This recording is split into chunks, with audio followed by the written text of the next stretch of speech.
Probably not, but if it does, I warned you. Now, we've got a special guest today, a local story. Tell us, Mia. Oh, yes. Joining us this morning is Dr. Minda Stackelhaus, and she's going to be speaking about the XQ Super School Project. Welcome, Doctor, with me, Mia Mocha, Brett Malik, and Aaron Michael Sanchez. Good morning. Well, good morning, everybody, and thank you for having me. I really appreciate your guys' time. Thank you. Yes, and please, let's just get right into it. What is the XQ Super School Project? So the XQ Super School Project is a national challenge that was started last year in about, I believe, August or September. And it's funded by Lauren Powell Jobs, who is a philanthropist and also the widow of Steve Jobs. So she's long had a history in wanting to improve education. So Lauren put her money where her mouth is and put up $50 million to support a national challenge to rethink high school, with the focus being that we know there are great high schools out there, and we know that there are high schools that could do better. But what we also know is that the model for high school has not changed in over 100 years. So this national challenge went out to anybody. It wasn't just to educators. It was to anybody who felt the need and empowered to be a part of changing the high school model. So the challenge started and basically just came a call to everybody who wanted to bring innovation to this process and see what we could do to change high school and help our kids be more successful. So the Oro Grande School District had the opportunity to jump into this challenge. So our team consists of Kyla Rivera, who's our Director of Curriculum and Instruction. Myself, I'm the Assistant Director of Curriculum and Instruction. Bill Flynn, who is the Director of Technology, and Joanne Baton, who is the current high school principal of Riverside Prep. And this all came about because our superintendent, Dr. Heather Griggs, has the vision to empower her staff to be innovative, and a board who is willing to embrace change and allow us to really break the status quo of what's going on in school. This is an excellent thing, and something that I've been talking about for a while, that things are just not we live in a different time than when education started, right? Like there was a different model, and it was really to turn around a lot of workers. Now we have entrepreneurs. We have people that are free thinking. We have people creative. We have people that are innovative and have, now programming is being included in schools, and everybody's trying to adopt it. But I have a question, and what is the biggest change that you see or that you can talk about that is being talked about as a potential change in the education process?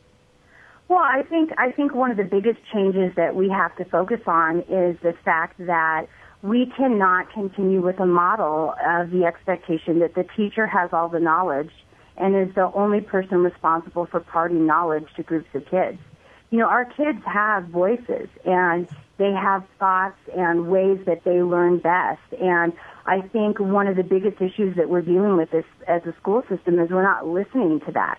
And I think XQ really provided this format for everybody, including us, to really start at the foundation of listening to kids. So I think a great example of this was our team knew that we needed to hear our students. We needed to hear what they had to say. Because I'll tell you, as somebody who's been in education for 20 years, I don't know that we've always listened well to our students. So we went out and we contacted First District Supervisor Robert Lovingood, and we knew that he had a youth advisory council which consisted of 16 high school students. So Kyla and I went to this council, and we pitched XQ to them, and we said, look, guys, we want to hear from you. We want to know what you think about high school and what you think should change. And what came from that was these 16 students went out throughout the high desert to all their high schools, to chamber events, to community events, and they surveyed our community and asked them, what's working in high school, what's not working, what do you want to change. And we had over 150 people give their feedback to a gamut of questions that then gave us the information of what we need to change. So an example of that is our parents, our students, our community leaders spoke loud and clear about the fact that the relationships are lacking between students and teachers, that the relationship has to be there in order for the kids to be heard, in order for us to make sure they're learning what they need to learn. It was really powerful information that we got. Minda, that kind of leads me into my question. With the growing trend of people and students of all ages, of all countries, relying on devices to get their information and to communicate with each other, how has been the challenge of trying to emphasize person-to-person communication, not just parent and teacher, but even student to student and student to teacher? Oh, it's a great question, and it is so applicable to what is going on with our generation of learners right now. They are absolutely embedded in social media. They believe social media is the relationships that they have with each other. And I think over the years, schools have been fighting that. And I think what we're learning, especially through this process, is we have to start embracing that as the educators and adults in the system and empower our kids through social media, through technology, to be different ways to express their learning and to really dig in deeper to their learning. So in essence, we've got to quit fighting it, guys, is what we're saying. Wow, that's fantastic. Now, it looks like a lot of other people are coming on board. In addition to Supervisor Robert Lovingood's Youth Council, I noticed also the Apple technology team in Rancho Cucamonga are also helping. Oh, I have to tell you, that is what has been so amazing about this process. Is it just takes a couple minutes of talking to somebody about this, and their response is, how do I get involved? So let me tell you what Apple did. We went down, so the Oro Grande School District said, we're supporting 100%, and we went out and bought iPads for the Youth Advisory Council students to use to collect their surveys. So while I am down at the Apple store purchasing 20 iPads, I have an Apple employee that's curious and starts asking questions, says, why are you buying all these iPads? So I start explaining XQ and what we're doing. And that immediately turned into their head of education came over and said, I want to know more about this. How do we get involved? So what that turned into is this amazing relationship with the Apple store in Victoria Gardens, where for 8 weeks straight, we met at their office, and they turned all 180 of their employees loose to help us with whatever concept we needed to help the students build a video. It was amazing to see the synergy between the Apple employees, the Youth Advisory Council students, our Oro Grande team, and what it's developed into is this passionate team that says, we're here to change this. And the result of that is we've made it into the semifinals of this contest. So we have the potential of being chosen as one of the 5 schools that will be nationally funded by XQ to build the school that we have dreamed of, the school that we have innovated, the school that we think is going to change the way education works on a national level. Okay, so now you've got me really curious. Now, okay, let's say, and we're going to put a lot of energy to that whatever you have done in the research that you've done, that this comes definitely local to you guys. But so this will be now, instead of just the high school, this will be the super school. First of all, I have 2 questions. One is, what age, what grades is this including? Is it just high school? It's 9th through 12th grade. That is our beginning concept, yes. Okay, and second of all, Guys, I don't know about you, but if I could say I'm going to a super school versus a high school, I think that would be pretty awesome. So my question is, a lot of people are going to want to all of a sudden move and go to the super school just to be a part of this. Is it going to just take place with the existing local, or are you going to accept people from other counties? No, I have to tell you, one of our team's biggest passions around this, and I have to say this, guys, so thank you for my platform to say my piece with this. One of the things that I think is most important in education is we have to level the playing field for every child. This school, we believe, is the way to do that. This is a school that will open its doors to every child, no matter what their GPA is, no matter what they're struggling with. And this is where I think the beauty of this process comes in. I believe this school is going to set the standard, but what we're committed to is what we've learned and what we've developed, we want to share out with everybody. This is not exclusive to the Oro Grande School District. We want to share the wealth. We want to share the knowledge. We want to have an impact on a national level. That's what we're focused on.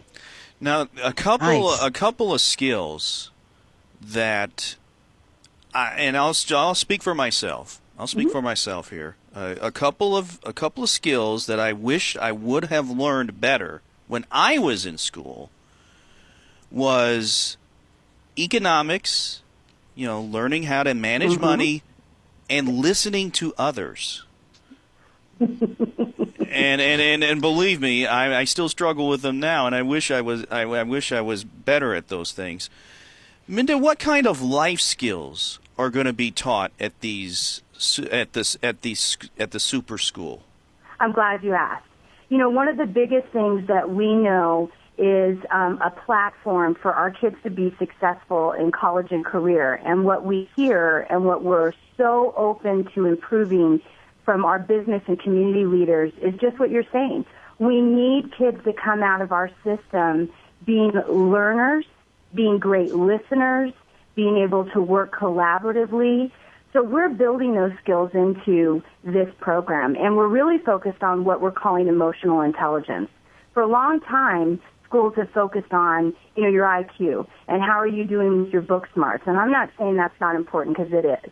But what we have to couple that with is, what is someone's emotional intelligence level? How do they interact with other people? How well do they communicate? How much empathy do they have?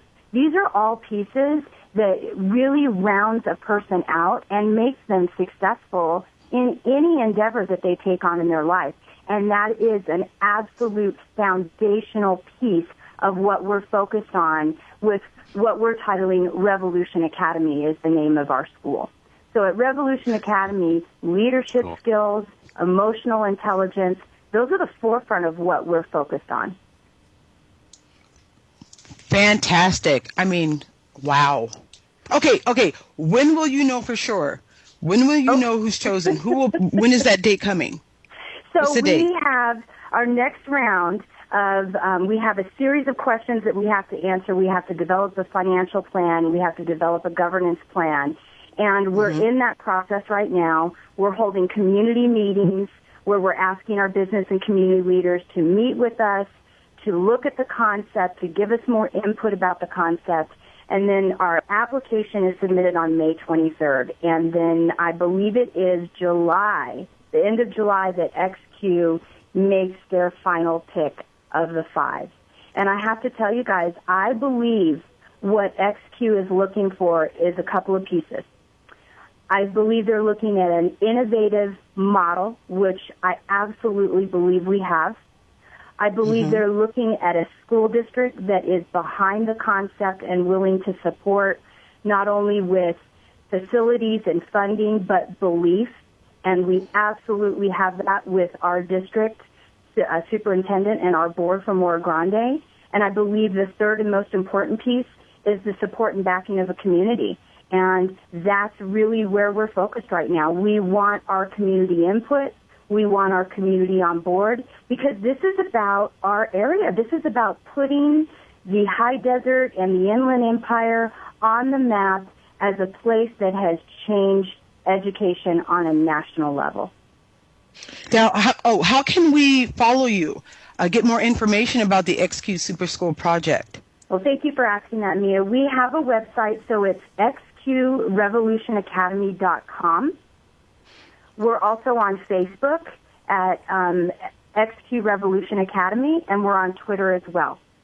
So you can always reach out to the Oro Grande School District, and I'm always available. You can find me on Facebook, and Mia, I'm happy to give you my information to pass out as well. We really want the support and input from our community, so I encourage everybody, find your passion in this. It doesn't matter what or where you're at. If you're a parent, if you're a student, if you're a grandparent, you have a place in this. This is about our kids, and it's about our community. All right, Dr. Minda Stacklehouse with the XQ Super School Project. Thank you so much for joining us today. Thank you, guys. I so appreciate you. No, we appreciate you, and thank you for getting that, because sometimes it's a fight. People don't like change. People don't like, they like it to stay as it is. You get a lot of pushback. I can only imagine the type of people you had to kind of talk to get this done. So congratulations on doing all of that. Thank you. We appreciate it, guys. All right, when we come back, we have more here of the morning show. Man, that was an impactful interview. Yes. Yeah. Yes, absolutely. Yes, I am Mia. so excited. I hope we win. Go Oro Grande, because let me tell you, it's going to benefit everyone. It will. Yes, I can see that. When we come back, we've got more here with Brett, Mia, and myself, Aaron Michael Sanchez.